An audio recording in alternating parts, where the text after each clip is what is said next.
Hello and welcome to the second part. In this part we're going to create a detail model like this one, so we can place them on my core. And this piece we're going to not fully procedurally make them, but I'm also going to show you a workflow where you can just model in Houdini. So not necessarily procedurally modeling, but just normal model workflows. So here in Houdini I have my core I made in the first part. And next to it, I will be starting out with a tube. And I will be modeling on the tube. So first of all, make sure the tube is in polygons and close the caps. Then I will be increasing the height like this. I might also increase the columns, because later we're going to take care of the low poly. And I can then use this for my modeling. What I would also prefer is to go here at the top and go to poly modeling. The letter C is here. So this means that in my viewport, if I press C, we have this menu. Didn't set this on poly modeling. Let's say we set this on CLOT. We have then a menu for CLOT simulation. But in my case, I want to go poly modeling. So I'd like to have modeling features. So what you could do is you can, for example, press on number 4, which will jump automatically to primitive selections, which you can also see here, number 4. And I can start selecting and hold C and then extrude. When you release the shortcut, you will have automatically an extrude node and the handles to then extrude the shapes. And this is how you could do some basic modeling in Houdini. So by just using either C, extrude, and then we can model. It's also good to know if we press Q, it will repeat the last node used. So if I press Q again, an extrude node is being added, and I can start modeling now quite quickly if I just spam the Q button. So I could make something like this, for example.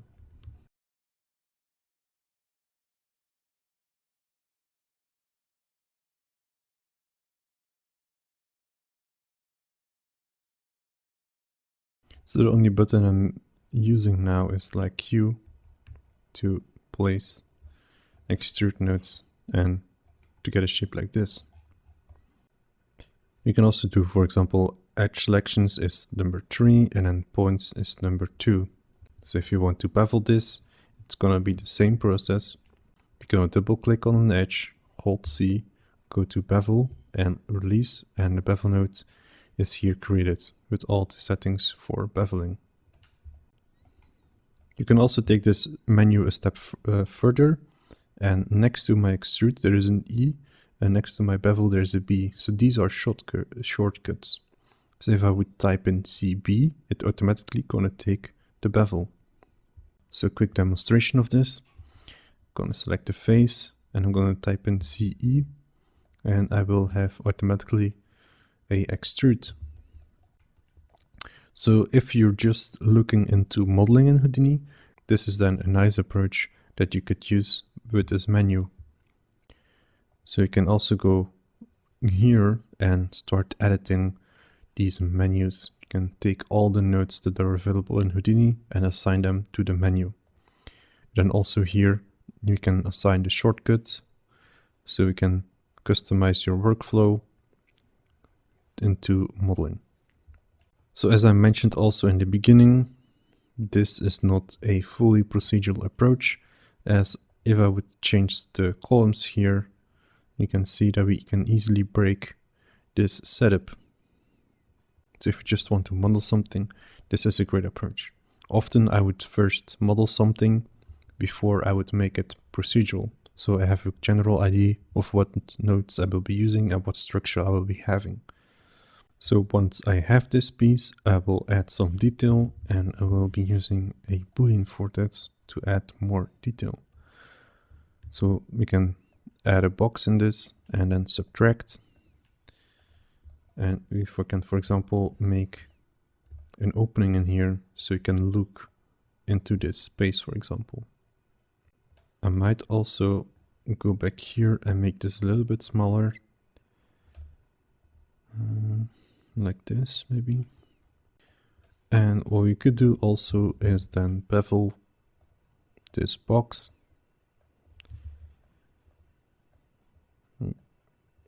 And so we don't have these 90 degrees there anymore. Then we can also bevel some parts on top. Let's take another tube. And I'm gonna place it up here. And I have to set it back to polygons and close the caps. And you can also save presets as default, so you don't always have to change this. Merge. And I'm gonna merge these two shapes then together in the boolean, and let's find a nice place to boolean. So maybe it's here. So maybe it's here on the side. And then I can then rotate this around with a duplicate. And I have to reset the pivot. And as you can see, we can then start rotating around. A nice trick here is that we can use the total numbers and drag and drop this here. So we relative channel reference. Then we say 360 degrees divided by the amount. So now we can do this. So if you want 12 of these booleans, then we can easily adjust this here. So you can create all sorts of variations and booleans in here, like this. But this is already then my first piece. So as you can see, for hard surfacing, this is always a general workflow that I would use, is to have first make a base shape and then boolean out the base shape until I have the result that I would like to have. Then further, I want to build a small protection piece around it, and I will be copy pasting the original tube so I have the correct sizes, and I will be booleaning out certain parts of this shape. So subtraction again, and we can then easily boolean pieces. So I will be using a merge here as well, because I want multiple boxes. We can also rotate the box like this, and copy the box again. So we have this result. And then let's see how this works on my shape here. So of course, it's perfectly in the center, and also I don't like this middle piece. And what I'm gonna do here is in the boolean here on top, I'm gonna set solid to surface. So it's not gonna create these parts inside, and I will be extruding this part in like this, and I will be closing the back just to keep my shapes closed. And now it's sort of like fitting better. And with the extrude node, I can then control this part. And you can always go here back to the boolean and start playing around if certain shapes are not aligned nicely, or you want to have variations there. So then I would like to have something inside this empty space that I created. And again, I will be starting by copying my base tube. And in this case, I'm gonna make it smaller. And I will also copy this one more time. And I want to have a variation that is something like this. And I'm gonna merge these pieces. And also this bottom piece, I want to mirror it to the top. So mirror, and mirror that piece around here then. Then adding a few details on this part. And I'm gonna copy paste this node, these two, and placing them here. And I'm actually gonna do the same system where I boolean out these shapes. So subtract and placing down the tube in the correct position. So you can create this, or you can go through the whole thing. This, we can even create more. Let's say you want 10, then you have more of them. And then for the middle part, I'm going to use a sphere. I'm going to set the sphere to a polygon mesh, and I will boolean shape out of it. So boolean, and start with a box again, and subtract. And I'm going to cut off a top from the, I'm going to cut part of the top and the bottom, and by mirroring I will then have the same result and bottom. So you can then control this part. Then there's a second shape I would like to have, and I'm going to use a tube. Again, make sure it's set to polygon, and let's say I want to boolean out some of the side parts and merge these together first.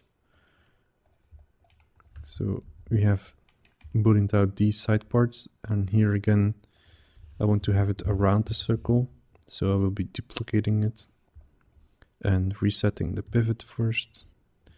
And same process as I just did, I'm going to copy the number into the rotation, and we're going to divide it by 360 degrees. So every time I have a copy, my system adjusts to it. So I have this piece. I noticed I also didn't fix the scale, so I can always afterwards use a transform node and scale this down. You can also change the scale if you think this is what you're looking for. And we might need to make some room here. So we can select this whole thing, and maybe we can start working in a subnetwork. And I'm going to give it a name like detail piece. And then we can start building up here, so we don't have too much nodes at one place. So to continue, I want to build then sort of a support piece where it sits on, like we have here. So we just build up this first part, and then I want to build up this support piece where it sits on. And I will be starting with a tube first. Again, polygon caps, and I want to set the columns to 3. And I'm going to make sure that the size is okay to what I would like to have. So maybe something like this.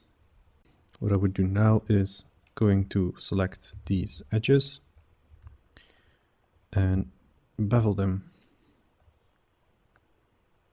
And I'm going to add some divisions to it. And an interesting setting here in the bevel is here, convexity.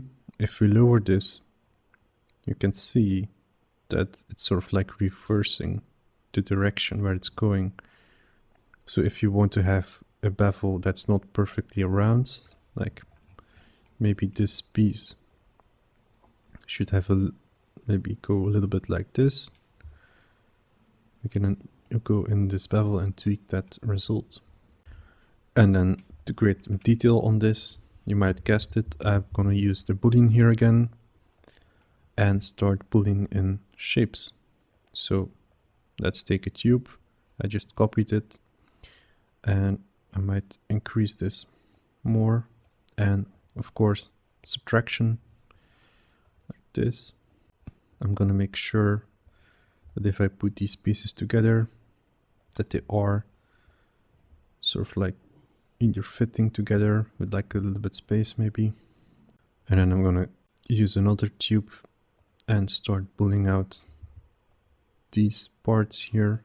So merging these again to see the result. And here I'm going to use the same trick with the duplicate again. I want to rotate this based on total number, so copy paste this, referencing, dividing, and in my case I need 3 of them. And I'm going to copy paste the system here, and then we can easily do this, and I can copy it again, and maybe we have also smaller pieces over here, and maybe we have more of them, so I can find the number that I would like, and then we have created this piece. So this is like a quite nice way of working with the duplication, and I can keep copying the system to then create more details around certain parts that I would like. Then also here in my case this part then sits on top of another part, and using a tube again, putting a polygon mesh, close the gaps, increase divisions, and make it so it's big enough for that part. And we can also make this not perfectly straight, so it has some variation there, like this. And again, we'll be using a boolean here, and I will copy one of these setups, and boolean need to be subtract, and let's put them here, and let's say we need 10 of them, and then I can merge these parts together, and then we have this result. And then here for the final merge, let's put these two together, and to then just tweak the position, I'm gonna use a transform. And now we can still play around with scale. Maybe it looks like this. You can tweak it, you can even bend the shape if you'd like that. This is then this detail part. So this is always the output of this network, just to be sure that we are outputting this result. So also some of you noticed that we have used quite a lot of polygons. I didn't look too much at it, and that's because we're gonna use a voxel again. If you have been watching other videos from this series, you notice that I'm using the voxel often to get a high poly version. And from this high poly version, I would reduce it to the poly count I would prefer. So in here, we can set specific outputs to what number I would like to have as output. So as you can see here as an example, we want to have 1000 polygons, and indeed, if I look to the primitive number, it says 1000. Then next what I want to do is I want to place these pieces on my core. So I will be using my scatter points in a copy to point. So copy to points. I will be using then this in here. And you might notice that they're not placed correctly, and they're also quite big in scale. And I'm gonna just lower the scale here. A few ways then we can fix the correct orientation. Let's first of all place down a normal node, and I want to use my original shape and plug it in here. And I would like to save the normals in the points, so set this to points and view the result. And this result, I want to transfer that information here. So an easy way to do this is plugging in the normals over here. And now we have the correct orientation on each point. So now I go here to my copy to points, and I'm going to turn off the normals again. And we can see that there is some sort of orientation going on. They are not facing up anymore. And if I start rotating we can start making them facing in the right direction. So I have to fill in 90 degrees in the x-axis in my case. And now they are facing in the direction that I have for my sphere. So also here, we blasted some pieces away. So I would like to have the same pieces blast away on my points. And what I did is I hold in Ctrl Shift Alt, and I can copy this node, and we can see it's referenced to my original group range. So every setting in here is fully referenced to the other node. And I can see that we are lucky that this works out of the box, that we can see that the orange points are placed where everything is blasted away. So in here, I'm gonna plug in the group range here, and I'm gonna use this then here. We can also reverse this group node by using an exclamation mark. So let's see what works best. And I need the one with exclamation mark, of course, and then I see that I also still need to move them like this. So I have that result. So let's quickly merge them together to get a look. And then I have this result. And that was it for this part. So we made these detail pieces. So this is not made fully procedural, but has some procedural advantages and non-destructive advantages. And by using this menu, we can easily start blocking out shapes that we would want to. So next part will then be covering the texturing part and bringing it in Game Engine.